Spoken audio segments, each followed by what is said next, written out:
umuntu abingelele Nsekazulu lo, a member in good standing of Umkhonto Wesizwe Party.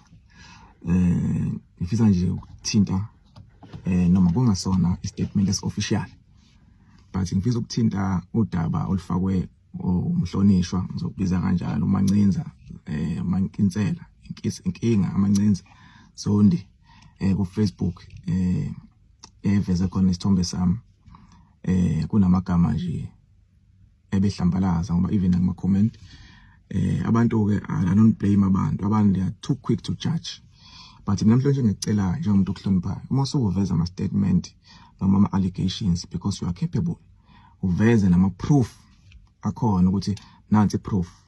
Ngiyakhumbula nje ngisadina nenyanga ngiveza yonke into ukuthi lo wenze ukuthi nansi imali ayifakile lo bebekhuluma ukuthi ngifaka even ama voice note. Nawe ngiyafisa ukuthi uma uveza izinto ezithunazayo isithunzi somunye umuntu uveze nobufakazi obushoyo ukuthi nansi into. But before sifike lapho ngifisa futhi ukukhumbula emhlonishwa ukuthi uma uwumuholi ezinye zezinto ayidinga ukuthi zibe ze social media iyagcina social media qala umbize qala uhlale phansi na uthola ama facts because ayiqala ukwenzeka lento kwimember yomkhonto wesizwe party and isiraise nama questions amaningi, but ke angeze ukuxoxa kakhulu lapho. Ngifisa ukuthinta leyo uyithintile ngokuthi into ezimbili uthinta ukuthi abuwonga value noma ngaphazamisa ukusebenza ukuthi kuvala uHontshose elembeni as unobhala noma as owayonobhala weLembe region kwi Labour and Civic Organization nga communicate kaningi impela. I-communication yami yaba ngomhla ka-27 kuNovember before umhla ka-3 December lo ukhuluma ngawo yathi ngoba sengizame kaningi ukurectify ama mistakes eniwenzayo enobuholi. One of those mistakes, I'm not going to dive deep into because I still want to protect the organization yakho. One of those mistakes uku-infiltrate iLembe, uthatha abantu from outside iLembe ubafakela ngaphakathi ubanikeza ama position uthi usibani bani akabe utreasurer ubani akabe yini of which lonto leyo thina esibekile ukuthiwa siyalida esihluleka ukuyiphendula uma sekuscream icomrade kuthiwa lisuka phela icomrade futhi angifuna ukuxila kakhulu kulonto leyo. So konke sekwenzekile I communicated yonke into engizokhuluma ngayo la I'll provide proof. I communicated nonobhala wakho weprovince ukuthi akumhla 27 faka yonke into eLembeni on hold until ilungise inkinga esinazo. Kungazona zonke inkinga lezi ezikhona. iLembe ilona la elingakwazanga khona ukuthi ninikeze abantu ama appointment official. We understand ukuthi kunepolitiki yenzakala ngaphakathi eLembeni and so futhi siyazi ukuthi thina nje abantu babe appointiwe kule Labour and Civic babe khona abantu okumele ba appoint, but ngoba asinabantu abalazi iqiniso nama capabilities ethu kwaba yibona abahambisa amagama. So ipolitiki isaliwa la ngaphakathi, but ngiyafisa ukuthi futhi le organization yakho inga infiltrate kakhulu ipolitiki because once infiltrate kakhulu ipolitiki izothatha ishape ongasiyona noma direction engasiyona igcine ingasabi effective. Kodwa ngiyafisa futhi ngoba ngiyalibona igalo lakho ngathi ungaxhumana kakhulu nabantu ababaholi to gain more experience noma kungekuningi kakhulu ngoba la musukulida abantu you must be able provide leadership yona yonke indawo ngaso sonke isikhathi for timing yakho futhi kumele ibe right. Njengoba ngithi you must provide facts and every okanye ama proof ezinto kumele kube into okhuluma ngayo usuku neshow yayo. Ukuvala koNtshose sina sasingeke vele sibe ngxenye yakho.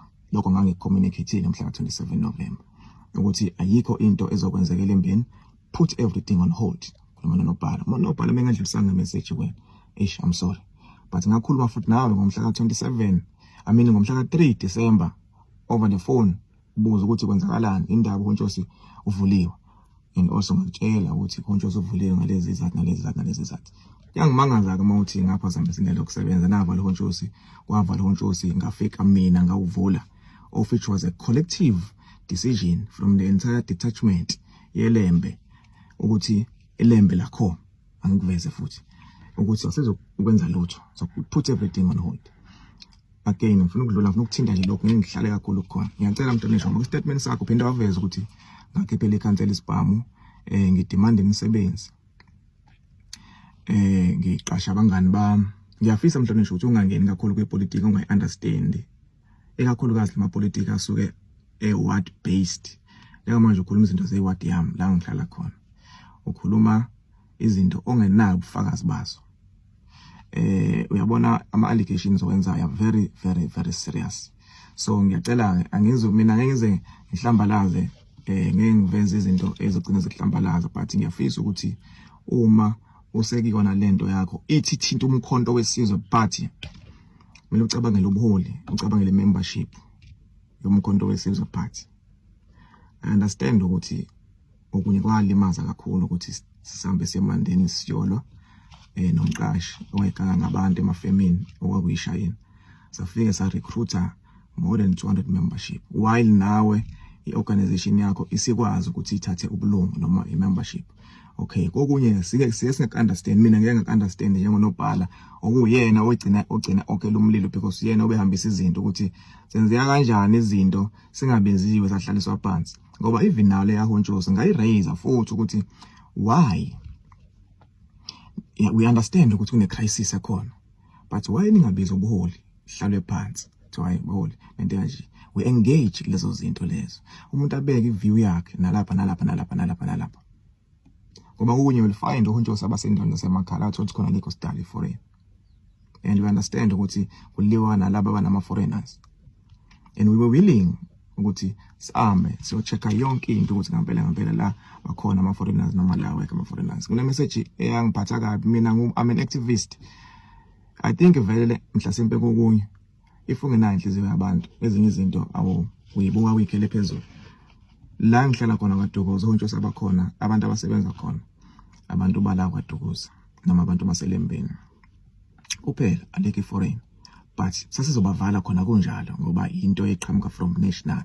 Asibavala ngezathu ezabekwa ngomhla ka-27 ukuthi put everything elembeni on hold. Sizosebenza ngama cases reported direct kuthina abantu aqhamuka kunini ngeso ahloniphe, because nani ngasihloniphi. So ke into yabalapha not ukuthi nafike kokuvunileni kwavala uhontshosi safike sabavula uhontshosi yonke lonto leyo.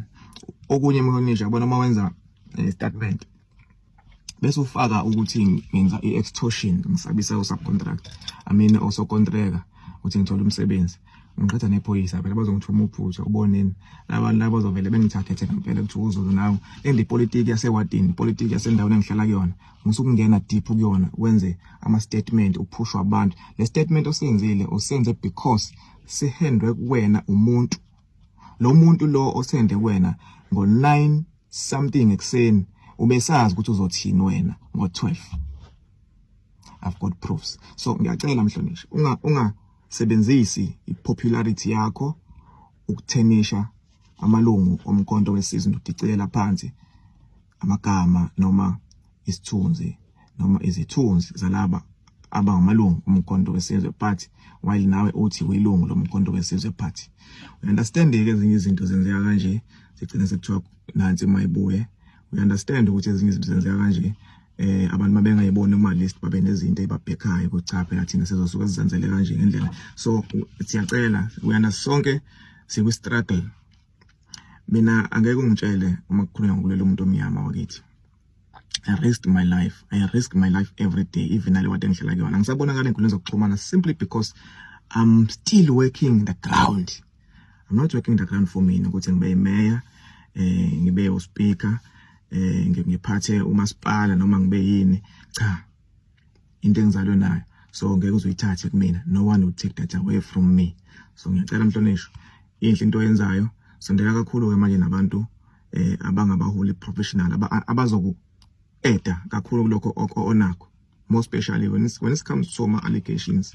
You must be able to handle those matters with caution. And when it comes to omunye comment ukuthi abaze babone izinto sifakwa la singena emafemini, sina we're working every day, we're working professional and diplomatic. So indlela ewenza ngayo, because ayikho into ebisiphoqa ukuthi kumele senze ama-video, besenza makufanele ama-video and siwafaka la siwafaka khona futhi.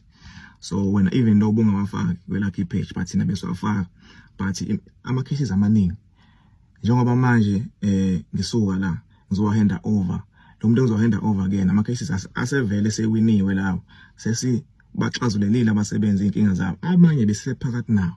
So ke hopefully, because we know ukuthi obani ovela ufuna ukubafaka usekuqaleni, labantu uzobafaka bazokwenza umsebenzi ngendlela okuyiyona. Please Mhlonishwa, please ngiyacela, ngiphinde ngiyacela, whenever unezinto kanje, okay ake nje ngoba vele ngibona ukuthi lento lena ukuyiveza vese kuveze ku late, ngicela ukuthi usondelene kakhulu nabantu abazokucisha ngezelele ulwazi kulolu lwazi onalo. I thank you.